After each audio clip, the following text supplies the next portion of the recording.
বাইরে বৃষ্টি হচ্ছিল, আমি বারান্দায় দাঁড়িয়েছিলাম। সেদিন আমি সাদা একটা নাইটি পরেছিলাম। বৃষ্টির ফোঁটাগুলো চুলে পড়ছিল। হঠাৎ দরজার ঘণ্টা বেজে উঠল। দরজা খুলতেই দেখি আমার জামাই দাঁড়িয়ে আছেন। তিনি মুচকি হেসে বললেন, আজ তো আপনাকে অনেক সুন্দর লাগছে শাশুড়িমা। আমি লজ্জায় একটু ঘাবড়ে গেলাম। সেদিন আমার স্বামীর সাথে আমার একটু ঝগড়া চলছিল। আমি চাইছিলাম আমাদের সম্পর্কটা ভালো থাকুক, কিন্তু কিছু কারণে আমরা একে অপরের থেকে দূরে সরে যাচ্ছিলাম। সেদিন আমি আমাদের ঘরটা সুন্দর করে সাজিয়েছিলাম। রাতে আমার স্বামী আসবে ভেবে অপেক্ষা করছিলাম, কিন্তু হঠাৎ করে জামাই ঘরে ঢুকলেন। তিনি মজা করে বললেন, এই সুন্দর ঘরের সাজ কার জন্য? আমি হেসে বললাম, এটা একটা ছোট্ট সারপ্রাইজ ছিল আমার স্বামীর জন্যে। জামাই তখন মজা করে বললেন, আপনার স্বামীকে এমন চমক দেওয়ার আইডিয়া ভালো, কিন্তু আমার আসার জন্য কি কিছু বিঘ্ন ঘটল তাই না? আমি হাসতে হাসতে বললাম, না তেমন কিছু না, শুধু একটু ভিন্ন কিছু করার চেষ্টা ছিল। জামাই তখন বললেন, সম্পর্কে মাঝে মাঝে চমক দিয়ে ভালোবাসা বজায় রাখতে হয়। আর আপনি সবসময় এমন উদ্ভাবনী চিন্তা করেন, সেটা প্রশংসনীয়। আমরা হাসিমজার মধ্যে কিছুক্ষণ গল্প করলাম এবং পরে জামাই আমাকে বিছানায় বসতে বললেন। তারপর জামাই আমাকে কিছু না বলেই, আজকের গল্পটা অনেক স্পেশাল, তাই সবাই রেডি হয়ে যাও। বন্ধুরা, দয়া করে গল্পগুলো ভালো লাগলে ভিডিওটি লাইক, শেয়ার এবং চ্যানেলটি সাবস্ক্রাইব করো প্লিজ।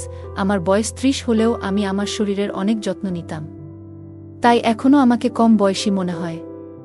আমার স্বামীর অবহেলার কারণে আমি আমার মেয়ে জামাইকে মনে মনে অনেক ভালোবাসতাম। তাকে আমার মনের কথা জানাতাম। আমার জামাই আমার কষ্টগুলো বুঝত, তাই সে আমার পাশে সব সময় থাকত।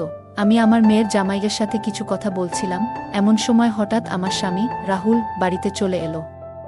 সে আগে থেকে বলেছিল যে সে 1 ঘন্টা আগেই আসবে, কিন্তু আজও সে দেরি করল। সময় মতো এলে জামাইকে দরজা থেকে বিদায় জানাতে পারতাম। বাড়িতে এসে সে প্রথমেই জামাইকে জড়িয়ে ধরল, কিন্তু আমাকে দেখল না, যা দেখে আমার একটু রাগ হলো। ঘরে বসে আমি কিছু চিন্তা করছিলাম, জামাইও আমার পাশে বসেছিল। আমি তখন ভাবনার মধ্যে এতটাই ডুবেছিলাম যে হঠাৎ জামাই আমার দিকে হাত বাড়িয়ে বলল, শাশুড়ি মা, আপনি কি চিন্তায় আছেন? আমি একটু চমকে উঠলাম। সে মৃদু হাসিতে বলল, তাহলে এখানে একা একা কি ভাবছেন? আমি একটু লজ্জা পেয়ে হেসে বললাম, না তেমন কিছু না, কিছু কাজের চিন্তা। আমরা গল্প করতে করতে আমি তাকে আমাদের সাজানো ঘরটা দেখালাম, যেটা আমি রাহুলের জন্য সাজিয়েছিলাম। জামাই প্রশংসা করে বলল, এটা খুব সুন্দর হয়েছে। আমি হেসে বললাম, ভেবেছিলাম রাহুলকে চমক দেব, কিন্তু তুমি এসে পড়লে। জামাই বলল, সম্পর্কে মাঝে মাঝে এমন ছোট ছোট চমক দেওয়া প্রয়োজন, এতে ভালোবাসা টিকে থাকে।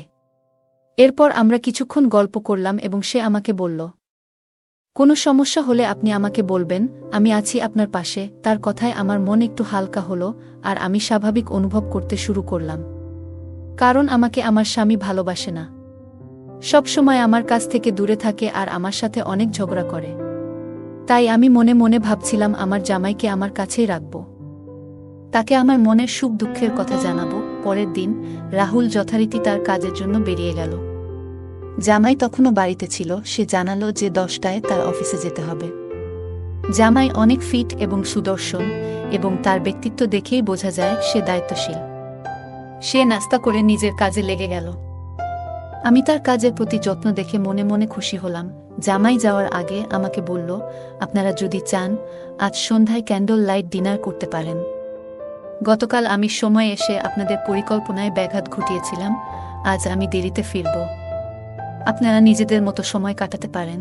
আমি হাসি দিয়ে তার কথা মেনে নিলাম, আর মনে মনে ভাবলাম সম্পর্কগুলো কত সুন্দরভাবে পরিপূর্ণ হতে পারে যদি আমরা একটু যত্নশীল হই। রাহুল সারা দিন আমার সাথে খুব একটা কথা বলেনি, যদিও আমি বিকেলে তার জন্য ডিনার রেডি করেছিলাম। সন্ধ্যায় যখন সে বাড়িতে এলো, তাকে কিছুটা ক্লান্ত দেখাচ্ছিল। আমরা একসাথে ডিনার করলাম, কিন্তু আমি তাকে কোনো কিছুতে চাপ দিইনি, কারণ তাকে দেখেই মনে হচ্ছিল খুব পরিশ্রান্ত। আসলে রাহুল আমার স্বামী, এবং আমাদের জীবনে সময় কাটানোর আরও অনেক সুযোগ আসবে। তাই সেদিন তাকে আর কিছু না বলে শান্তিতে ঘুমাতে দিলাম। রাতে যখন সে ঘুমিয়ে পড়ল, আমি কিচেন পরিষ্কার করতে লাগলাম। তখন প্রায় রাত 10টা বেজে গেছে এবং আমি আমার নীল গাউন পরেছিলাম। আমার জামাই তখনও বাড়ি ফেরেনি। আমি ভাবছিলাম তাকে ফোন দেব কিনা। ঠিক তখনই দরজা খুলে গেল এবং সে বাড়িতে ঢুকল। আমি তাকে জিজ্ঞেস করলাম, তুমি কি খেয়েছ? সে জানালো, হ্যাঁ, সে বাইরে খেয়েছে। কিছুক্ষণ পর সে নিজের ঘরে চলে গেল, আর আমি আমার ঘরে ফিরে গেলাম। আমি শুয়ে শুয়ে আমার জামাইয়ের কথা ভাবছিলাম। এইভাবেই দিনগুলো কেটে যাচ্ছিল। আমার জামাই সকাল 10টা থেকে বিকেল 5টা পর্যন্ত অফিস করত। সে প্রায়ই আমাকে বাড়ির কাজে সাহায্য করত। তার এই সহযোগিতা দেখে আমি ভাবলাম, আমার মেয়ে কত ভাগ্যবতী যে এমন একজন যত্নশীল এবং সাহায্যকারী মানুষকে জীবনসঙ্গী হিসেবে পেয়েছে। একদিন আমি রাহুলের কাপড় ঠিক করছিলাম, তার শার্টগুলো ধোয়ার জন্য আলাদা করছিলাম। হঠাৎ আমি তার প্যান্টের পকেট থেকে মুম্বাই যাওয়ার একটি টিকিট পেলাম। আমি তাকে জিজ্ঞেস করলাম, এই টিকিটটা কি? সে বলল, হ্যাঁ, অফিস থেকে আমাকে মুম্বাই যেতে হবে, ওখানে একটা অফিস পার্টি আয়োজিত হয়েছে। আমি তখন ভাবলাম সে হয়তো আমাকে সঙ্গে নিয়ে যাবে। আমি তাকে বললাম, পার্টিতে আমাকে সঙ্গে নিয়ে চলো, আমাদের একসাথে ভালো সময় কাটানো হবে। কিন্তু সে হেসে বলল, এই পার্টি অফিসের সবার জন্য, এটা পারিবারিক কোনো আয়োজন নয়, তাই তুমি যেতে পারবে না। তার কথায় আমি একটু হতাশ হয়ে পড়লাম, কারণ আমি আশা করেছিলাম হয়তো আমরা একসঙ্গে সময় কাটাবো। পরের দিন সে মুম্বাই চলে গেল 4 দিনের জন্য। সেই সময় আমার জামাইও অফিসে পার্টির জন্য প্রস্তুতি নিচ্ছিল। সে আমাকে তার অফিসের পার্টিতে নিয়ে যাওয়ার প্রস্তাব দিল। আমার স্বামী যেখানে আমাকে কোথাও নিয়ে যেতে আগ্রহী ছিল না, সেখানে আমার জামাই আমাকে ভালো সময় কাটানোর সুযোগ দিল। আমি অনেক সুন্দর একটি নীল শাড়ি পরেছিলাম, যা আমাকে অনেক সুন্দর লাগছিল। জামাই আমাকে দেখে অবাক হয়ে গেল, বলল, শাশুড়ি মা, তোমাকে অনেক সুন্দর লাগছে। আমি তার কথায় একটু লজ্জা পেয়ে গেলাম। আমরা একসাথে সেই পার্টিতে গিয়েছিলাম, আর আমি খুবই ভালো সময় কাটিয়েছিলাম। সে আমাকে খুব যত্ন সহকারে সারা পার্টিতে নিয়ে ঘুরল, যেন আমি তার খুবই আপনজন। পার্টি থেকে বাড়ি ফেরার পথে আমি তাকে জিজ্ঞাসা করলাম, তুমি আমাকে পার্টিতে কেন নিয়ে গেলে? জামাই হেসে উত্তর দিল, শাশুড়ি মা, পার্টি শুধু কর্মচারীদের জন্য নয়, মাঝে মাঝে পরিবারকেও সঙ্গে নেওয়া উচিত। তার কথা শুনে আমার ভালো লাগলো, এবং আমি বুঝতে পারলাম সে আসলে আমাকে সম্মান দেখাতে চেয়েছিল। পরে রাতে যখন আমি আমার ঘরে পোশাক বদলাচ্ছিলাম, তখন আমার ড্রেসের হুক খুলতে পারছিলাম না। রাহুলও বাড়িতে ছিল না, তাই আমি একটু দুশ্চিন্তায় পড়েছিলাম। ঠিক সেই সময় জামাই এসে আমার হুক খুলতে সাহায্য করল এবং তারপর দ্রুত ঘর থেকে বেরিয়ে গেল। কিছুক্ষণ পরে আমি বাইরে এসে তাকে জিজ্ঞাসা করলাম, তোমার কি কোনো সমস্যা হয়েছে? সে মুচকি হেসে বলল, হ্যাঁ শাশুড়ি মা, আমার ঘরের এসি নষ্ট হয়ে গেছে। এত গরমে এসি ছাড়া ঘুমানো খুব মুশকিল। আমাদের বাড়িতে মাত্র 2টি এসি ছিল, একটি আমার ঘরে এবং অন্যটি অতিথি ঘরে, যেখানে জামাই থাকত। তার সমস্যার কথা শুনে আমি তাকে আমার ঘরে এসে ঘুমাতে বললাম। সে রাতে জামাই আমার ঘরে এসে ঘুমালো। যদিও আমি কিছুটা অস্বস্তি অনুভব করছিলাম, তবুও আমি তার কষ্টের কথা ভেবে কিছু বলিনি। পরের দিন তার ছুটি ছিল এবং আমাদের বাড়ির রেশন প্রায় শেষ হয়ে গিয়েছিল। আমি বাইরে রেশন কিনতে যেতে চাইলাম, কিন্তু রাহুল টাকা দিয়ে যায়নি। আমি একটু চিন্তায় পড়ে গেলাম। ঠিক সেই মুহূর্তে জামাই বলল, মা, আমি এই বাড়ির সদস্য, আপনি চিন্তা করবেন না, এই মাসের রেশন আমি কিনে দেব। আজ দুপুরের খাবার আমরা বাইরে খাবো। তার কথায় আমি স্বস্তি পেলাম এবং আমরা বাইরে বেরোনোর জন্য প্রস্তুতি নিলাম। প্রথমে জামাই আমাকে একটি রেস্টুরেন্টে খাওয়াতে নিয়ে গেল। খাওয়া দাওয়া শেষ হলে আমরা মলে শপিং করতে গেলাম। মলে যা কিছু আমার পছন্দ হলো, জামাই তা আমাকে কিনে দিল। রেশনের পাশাপাশি আমি নিজের জন্য অনেক কিছু কিনলাম এবং সমস্ত খরচ জামাই দিল। রাহুল প্রায়ই আমাকে বকাঝকা করত যদি আমি রেশনের বাইরে কিছু কিনতাম, কিন্তু জামাই কিছুই বলল না। সে চুপচাপ যা কিছু দরকার ছিল সবই কিনে দিল। তার এমন ব্যবহারে মাঝে মাঝে মনে হচ্ছিল যেন সে আমাকে খুশি করার চেষ্টা করছে। সেদিন রাতে আমি মল থেকে কেনা নতুন নাইট ড্রেসটি পরেছিলাম। জামাই আমাকে সেই ড্রেসে দেখে একটু বিস্মিত হয়ে গেল এবং বলল, শাশুড়ি মা, আপনি খুব সুন্দর লাগছেন। সেই রাতে আবারও সে আমার ঘরে ঘুমাতে এসেছিল, কারণ অতিথি ঘরের এসি নষ্ট হয়ে গিয়েছিল। মাঝরাতে ঘুমের মধ্যে আমি বুঝতে পারি যে আমি তার খুব কাছে চলে এসেছি। ঘুম থেকে উঠে আমি দ্রুত দূরে সরে গেলাম এবং নিজের কাজে মন দিলাম। আজও জামাই ছুটি নিয়েছিল। নাশতা সেরে আমি যখন রান্নাঘরে বাটি পরিষ্কার করছিলাম, তখন সে পেছন থেকে এসে হালকা চিমটি কাটল। আমি চমকে গেলাম এবং হঠাৎ ভারসাম্য হারিয়ে তার উপর পড়ে গেলাম। সেই মুহূর্তে আমরা একে অপরের খুব কাছাকাছি ছিলাম এবং আমার হাতের ময়দা তার মুখে লেগে গেল। এটি দেখে আমরা দুজনেই হেসে উঠলাম।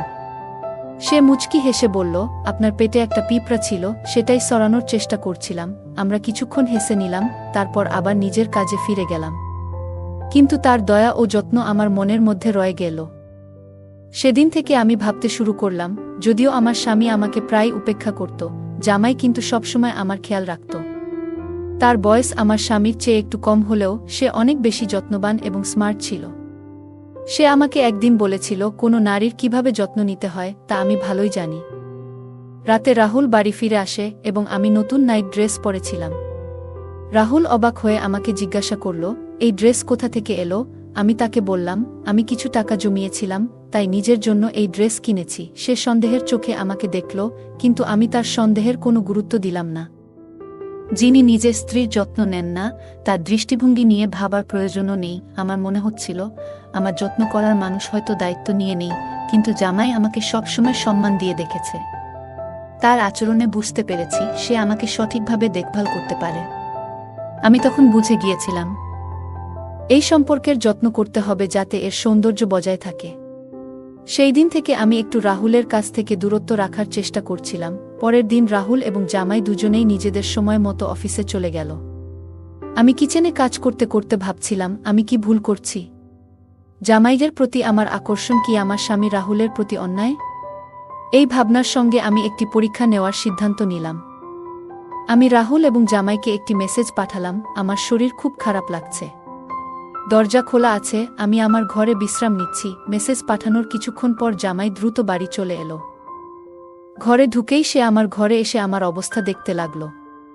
তার মুখে চিন্তার ভাব স্পষ্ট ছিল।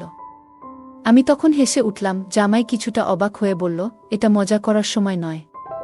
আপনি বললেন আপনার শরীর খারাপ, আমি তো খুব চিন্তিত হয়ে পড়েছিলাম।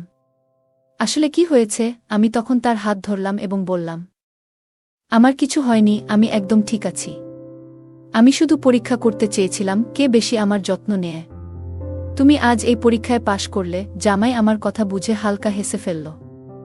আমরা ধীরে ধীরে কাছাকাছি আসতে লাগলাম, কিন্তু ঠিক তখনই রাহুল ঘরে ঢুকে পড়ল। আমাদের একসঙ্গে দেখে তার চোখ বিস্ময়ে বড় হয়ে গেল। সে দ্রুত এগিয়ে এসে আমাকে জামাই থেকে দূরে সরিয়ে দিল এবং অবাক হয়ে জিজ্ঞাসা করল, এটা কি হচ্ছে? তুমি কি তোমার জামাইয়ের সঙ্গে এভাবে থাকতে পারো? রাহুল খুব রেগে গিয়ে বলল, তুমি একবারও আমার কথা ভাবনি?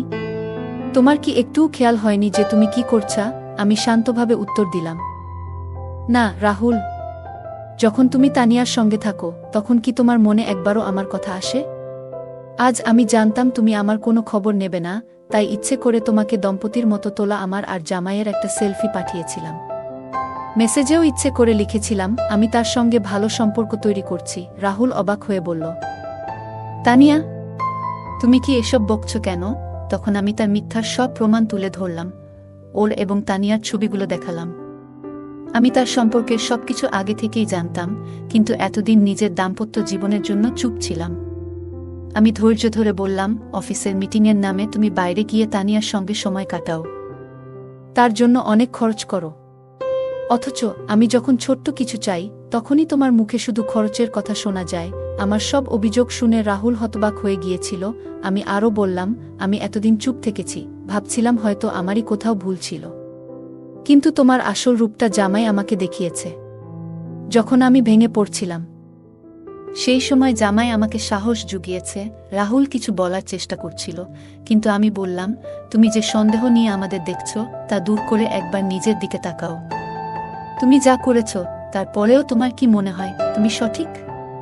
তুমি যদি ভাবো তোমার ভুল নেই, তাহলে আমার আর জামাইয়ের মধ্যে কোনো ভুল নেই। জামাই আর আমার মধ্যে কিছুই ভুল হয়নি। আসলে আমরা দুজনে মিলে তোমাকে একটা শিক্ষা দিতে চেয়েছিলাম, আর আজ তুমি যা দেখেছ সেটাও সেই নাটকেরই অংশ ছিল। যদি তুমি আমাকে অন্য কারো সঙ্গে দেখে কষ্ট পাও, তাহলে ভাবো আমি কিভাবে তোমাকে অন্য মেয়ের সঙ্গে মেনে নিতে পারি। এবার রাহুল মাথা নিচু করে দাঁড়িয়ে রইল। আমি আমার ব্যাগ তুলে নিলাম এবং বাড়ি ছেড়ে যাওয়ার সিদ্ধান্ত নিলাম, কারণ আর কিছুই মেনে নিতে পারছিলাম না। কিন্তু সেই মুহূর্তে রাহুল আমার হাত ধরে আমাকে থামিয়ে দিল। সে ক্ষমা চাইল এবং প্রতিজ্ঞা করল যে আজ থেকে সে আর কোনো অন্য মেয়ের পেছনে যাবে না এবং আমার প্রতি বিশ্বস্ত থাকবে। আমি জামাইকে ধন্যবাদ জানালাম, কারণ তার সাহায্যে আজ আমার সংসার বাঁচল। আজকের দিনে আমরা দেখতে পাই যে অনেক পুরুষ ও নারী ভালোবাসার পরিবার থাকা সত্ত্বেও বাইরের সম্পর্কে জড়িয়ে পড়ছে। তবে এটা বোঝা দরকার যে বাইরের কেউ আপনার পরিবার বা সঙ্গীর মতো কখনোই আপনাকে আগলে রাখতে পারবে না।